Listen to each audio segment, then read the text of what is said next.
Good afternoon everyone. So we're doing a little comparison review of two very special watches from the China region. These are both Geya watches, also known as the Geya Flywheel, part of the Celestial series that they make. They both retail, well they're both, essentially they're the same watch, just in two different colours. So in terms of the specs, they are the same. So the case size 46 millimeters by 22 millimeters. You've got a huge thick dome glass, as you can see there.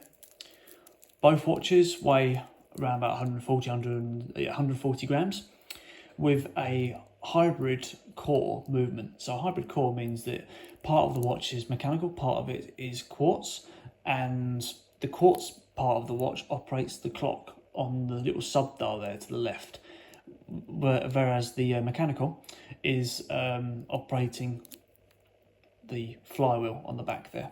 You can see the open heart system at the 12 PM. There's no date dial on these watches, unfortunately, and also you'll notice there's no crown, but we'll get onto that in a second. All the watches are housed in a mineral glass and stainless steel body. Even though they seem like limited edition timepieces, there's no inclination that it is. At initial glance, sometimes they have a marker on the side. For this one, they don't. I'm not sure on the waterproofness. I can't find the information online, but my assumption is it's probably 30 meters.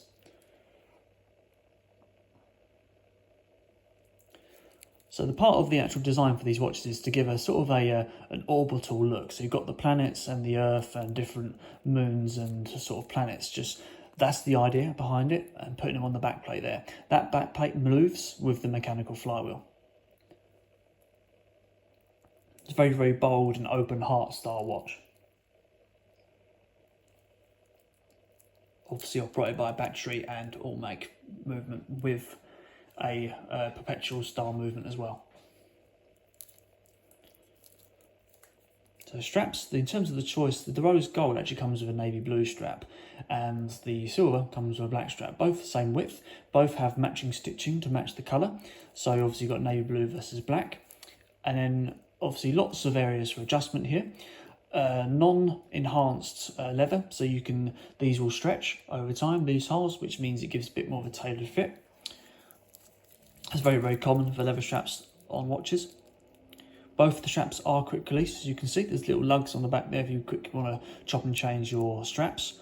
In terms of the back plates look nice and well designed. Now, in terms of the crown is actually incorporated into the back. You have to turn this so it turns the time. There's no crown on the side. It's the first ever watch I've seen, really, that I reviewed properly in detail, where it's got no crown. The crown's incorporated into the back. And it's a really, really nice touch to the watch. There's no inclination that it's limited edition on the back either,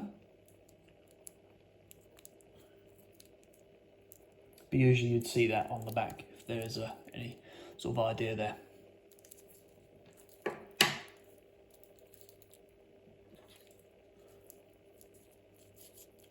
So there we go, guys.